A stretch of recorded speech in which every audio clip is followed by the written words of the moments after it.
जय हिंद दोस्तों, आज लेकर आए हैं कक्षा 10 से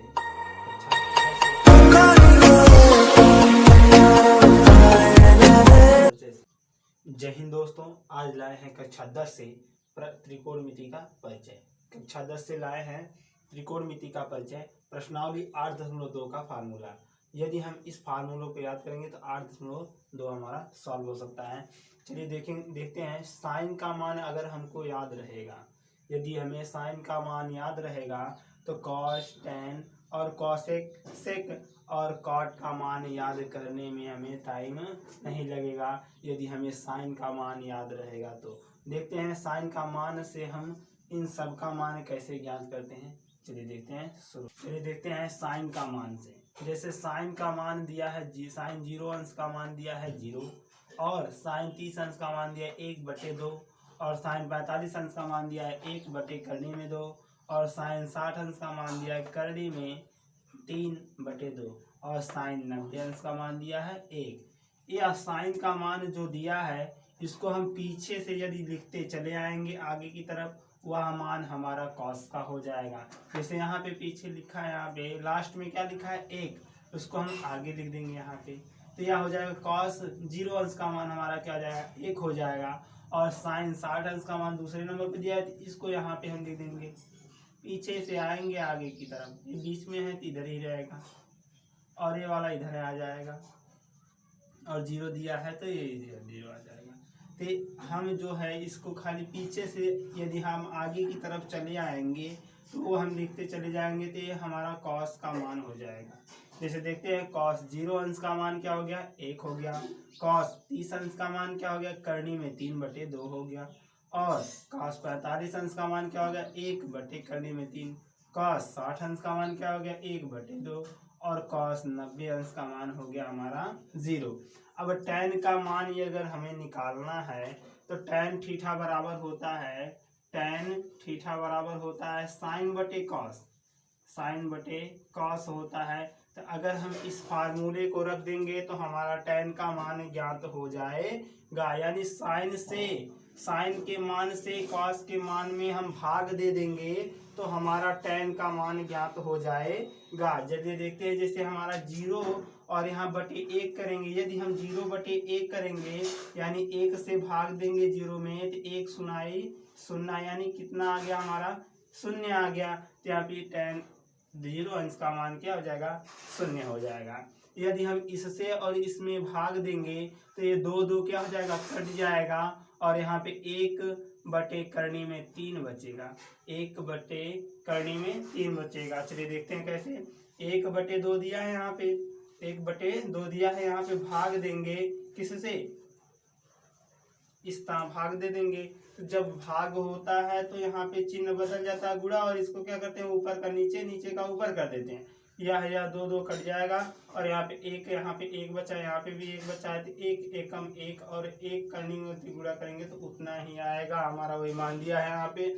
चलिए आगे देखते हैं, करनी में 2 करनी 2 कट जाएगा, और 1/1 बचेगा, यानी 1/1 को कितना लिख सकते हैं हम 1 लिख सकते हैं। इसको भी चलिए देख लेते हैं। यहाँ पे 1/करनी में 2 दिया है, 1/2 करनी में दिया है, और नीचे क्या दिया है तो भाग देंगे नीचे वाले से 1/करनी में 2।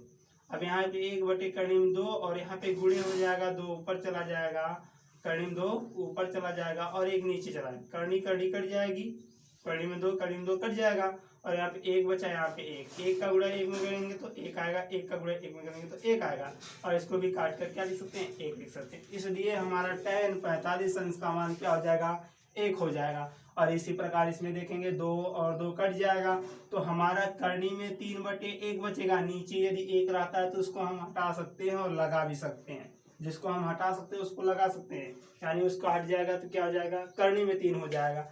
इसी प्रकार 1 में भाग देंगे 0 से, 1 में भाग देंगे 0 से, यानी 0 का पहाड़ा पड़ेंगे, 1 सुनाई 0, 1 बचेगा, यानी कि यह भाग संभव नहीं है, जिसको हम कहेंगे इनफाइनाइट यानी अपरिभाषित कहेंगे। क्या कहेंगे इनफाइनाइट यानी अपरिभाषित बोलेंगे। अब हमारा निकल गया साइन का मान, कॉस का मान और tan का मान। साइन का उल्टा होता है कॉसेक, और कॉस का उल्टा होता है सेक, और tan का उल्टा होता है काट। मतलब जितनी संख्या यदि हमारा तीनों मान ज्ञात हो गया, इन्हीं तीनों का उल्टा लिख देंगे, यानी उल्टा लिख देंगे यानी तो क्या हो जाएगा हमारा कॉस सेक और सेक और कॉट का मान ज्ञात। अगर इन तीनों का मान ज्ञात हो गया है और इसी का हम विपरीत यानी उल्टा लिख देंगे, तो साइन का उल्टा कॉस होता है, तो इसको हम उल्टा करेंगे जीरो का उल्टा यानी कि अपरिभाषित हो जाएगा, और इसका उल्टा करेंगे तो दो ऊपर चला जाएगा और एक नीचे। जब एक नीचे आएगा तो उसको हम दो लिख सकते हैं, और इसका भी उसी प्रकार करनी में दो ऊपर जाएगा और एक नीचे आएगा। जब करनी में दो ऊपर जाए और एक नीचे आए, एक हम हटा सकते हैं तो करनी में दो हो जाएगा, और इसका दो ऊपर चला जाएगा और करनी में तीन नीचे आ जाएगा। और एक का उल्टा होता है एक ही, चाहे एक नीचे लिखें चाहे ऊपर लिखेंगे। जैसे एक के नीचे एक मानते हैं, तो जब इसको हम पलट देंगे तो एक बटे एक ही आएगा, इसलिए इसका क्या हो जाएगा एक हो जाएगा।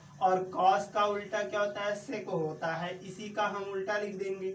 एक का उल्टा बताए थे एक होता है, और कॉस अब यहाँ पे दिया है दो ऊपर चला जाएगा और करनी में तीन नीचे, दो ऊपर चला जाएगा करनी में तीन नीचे चला आएगा, और इसका क्या हो जाएगा करनी में दो ऊपर जाएगा, और यदि एक दिया है नीचे आएगा तो एक को हम लिखें या ना लिखें उससे नहीं मतलब, यानी एक हट सकता है, और दो ऊपर चला जाएगा और एक नीचे आएगा तो एक को नहीं लिखेंगे। और यहाँ पे जीरो का उल्टा क्या होता है अपरिभाषित होता है। क्या होता है अपरिभाषित होता है। tan का उल्टा कॉट होता है, tan का उल्टा कॉट होता है, यानी कि जीरो दिया है यहाँ पे तो इसका अपरिभाषित हो जाएगा। यहाँ पे करनी में तीन नीचे दिया तो उसको ऊपर लेके जाएंगे और एक को नीचे करेंगे तो यानी एक नहीं लिख सकते हैं, लिख देंगे तब भी कोई बात नहीं, लेकिन नहीं लिखेंगे। और एक का उल्टा एक ही होता है, और करनी में तीन यानी इसके नीचे नहीं दिया है कुछ तो एक मान सकते हैं, कुछ भी नहीं दिया है तो इसके नीचे एक मानेंगे तो एक ऊपर जाएगा करनी में तीन नीचे आएगा, तो हमारा इसका क्या हो जाएगा एक करनी में तीन हो जाएगा। और यहाँ पे अपरिभाषित दिया है तो अपरिभाषित का हम जीरो लिख सकते, मतलब जीरो का अपरिभाषित हो सकता है तो अपरिभाषित का जीरो हो सकता है। तो हमारा निकल गया मान साइन का मान, कॉस का मान, टैन का और कॉसेक का, सेक का और कॉट का, 6 के मान ज्ञात हो गए। और यदि हम साइन का मान याद रखेंगे तो पांचों का मान निकालने में कोई परेशानी नहीं होगी, बस दो का निकाल लीजिए और एक के निकालने एक दिया रहेगा दो निकाल लेंगे और दो निकल जाएगा, बस इन्हीं तीनों में से इन तीनों का निकल जाएगा, कोई दिक्कत नहीं है। चलिए देखते हैं, मिलते हैं अगली वीडियो में।